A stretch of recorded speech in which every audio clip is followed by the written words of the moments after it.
Ces enseignements permettront à ceux qui désirent d'être pleinement persuadés du véritable standard de la parole de Dieu afin de manifester la puissance dans une vie abondante telle que Jésus-Christ l'a vécue et qu'il est venu rendre disponible aux croyants. Nous avons besoin d'être agressifs dans une action de croyance en demeurant fidèles dans la parole, et cette attitude provoquera abondamment les résultats positifs que Dieu promet pour nos vies. Ces enseignements contiennent des clés bibliques. Son contenu n'enseigne pas les Écritures de Genèse 1:1 à Apocalypse 22:21. Ils sont plutôt conçus pour donner au lecteur les clés de base qui se trouvent dans la parole de Dieu afin que la vérité de celle-ci nous soit dévoilée de Genèse à Apocalypse.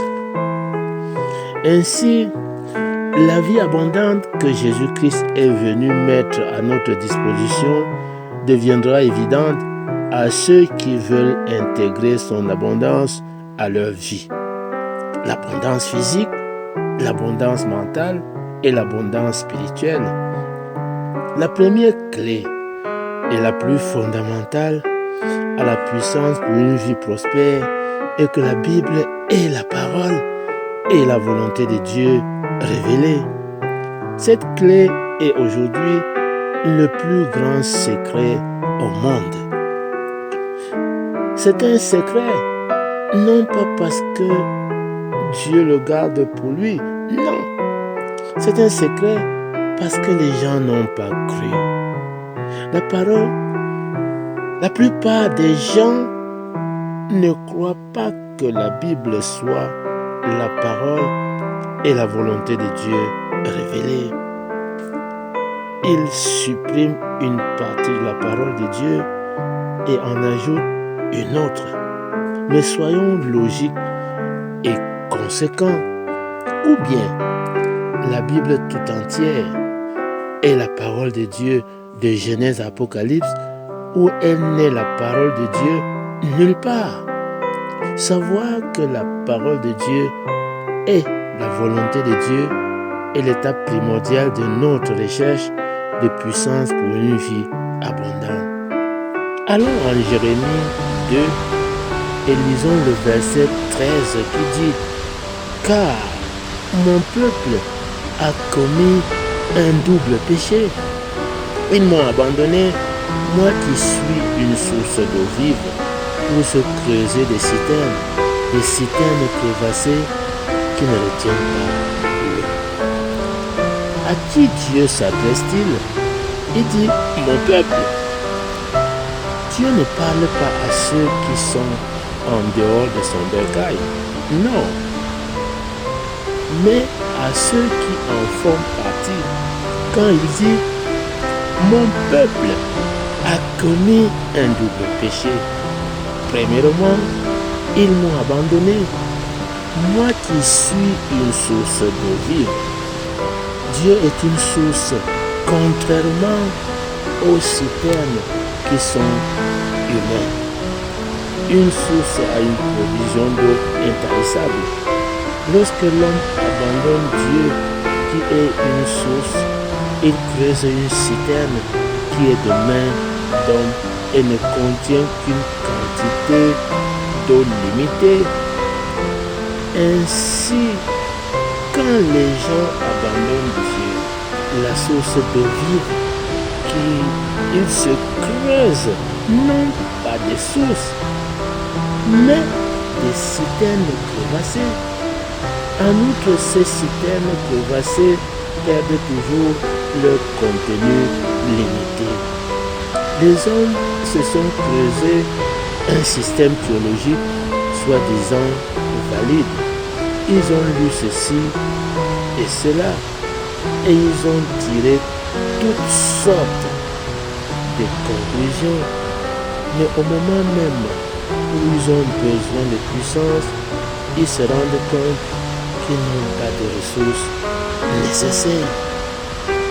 Alors que que nous avons besoin de la provision intarissable d'eau vive. C'est ce dilemme qui a amené les hommes de Dieu à passer de nombreuses années dans la recherche biblique. La recherche d'une solution à une citerne vive a incité mes premiers pas dans le domaine biblique. Vous êtes-vous déjà demandé ou avez-vous considéré ce qui est le plus grand péché que vous puissiez commettre? Si vous posiez cette question aux gens de votre entourage, savez-vous ce qu'ils diraient? L'un dirait que le plus grand péché est le meurtre. Un autre soutiendrait que c'est l'adultère. Pour quelqu'un d'autre, ce serait encore autre chose. Une enquête rapide révélerait une foule d'opinions différentes en ce qui concerne le péché le plus grand. Que dit la parole de Dieu à ce sujet?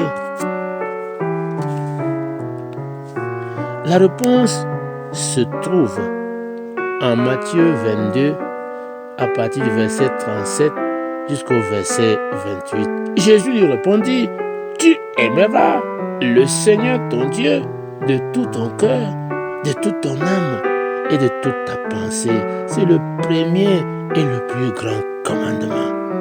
Si tel est le premier et le plus grand commandement, quel est donc le premier et le plus grand péché? Par simple déduction logique, c'est d'enfreindre le premier et le plus grand commandement. C'est de ne pas aimer Dieu, d'aimer autre chose plus que Dieu, de mettre Dieu au second plan. C'est aussi de façonner nos propres systèmes religieux, nos propres idéologies, nos propres motifs de pensée, plutôt que d'adhérer à la révélation divine de la merveilleuse et inégalable parole de Dieu. Allons en Osée 4, le livre d'Osée 4, et lisons le verset 6. Il est écrit: mon peuple est détruit parce qu'il lui manque la connaissance. Dieu parle encore à son peuple lorsqu'il dit: mon peuple est détruit parce qu'il lui manque quoi? La connaissance.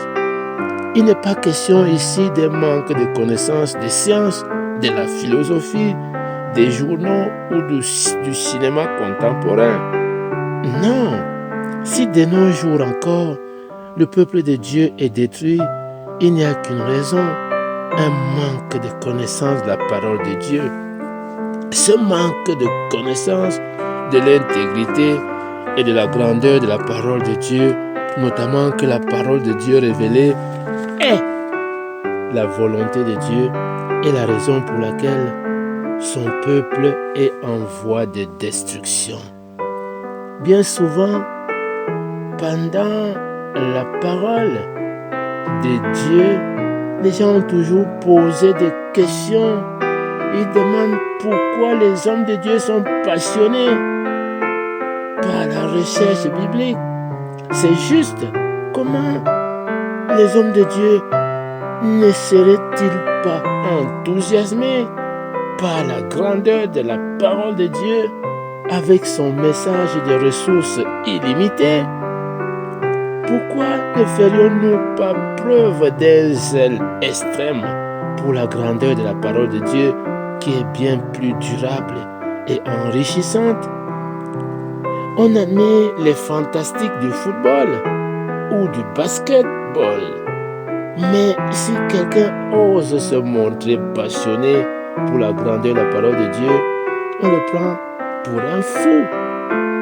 Il est certain que quelque chose cloche dans notre échelle de valeur. La parole de Dieu est si magnifique, si merveilleuse, si riche, que lorsque Jésus-Christ a dit être venu pour que nous ayons plutôt la vie et que nous soyons dans l'abondance, nous devons naturellement répondre avec fermeté et ferveur: Que Dieu vous bénisse abondamment. Au nom de Jésus-Christ. Amen.